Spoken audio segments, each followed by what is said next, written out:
माजलगाव येथील जिल्हा परिषद मुलांच्या शाळेत वर्गखोल्यांची संख्या अपुरी असल्याने शासनाने ती बांधण्यासाठी निधी दिला।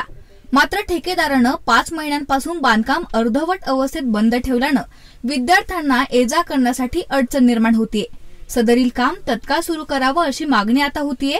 याबरोबरच शिक्षक भरती न केल्याचे तोटे सुद्धा या विद्यार्थ्यांना सहन करावे लागतायत। मराठी शाळेत 6वी ते 10वी वर्गासाठी केवळ 110 विद्यार्थी आहेत, तर उर्दूसाठी 100 विद्यार्थी आहेत। मराठी माध्यमासाठी 6 पैकी शिक्षकाचं 1 पद रिक्त आहे, तर उर्दू माध्यमाची 4 पैकी 2 पदे रिक्त आहेत। त्यामुळे मराठी माध्यमाच्या शिक्षकांनाच उर्दूच्या विद्यार्थ्यांना शिकवावं लागतंय, अशी आता इथली परिस्थिती आहे। याबाबत वरिष्ठांनी लक्ष देऊन शिक्षकांची रिक्त असलेली पदं भरण्याची मागणी पालकांकडून होत आहे। हे काम बंद ठेवण्याचं कारण अद्याप समजलं नाही, पण हे अर्धवट बांधकाम रस्त्यात असल्यामुळे त्या जागी झाडाझुडपांची वाढ झालीये।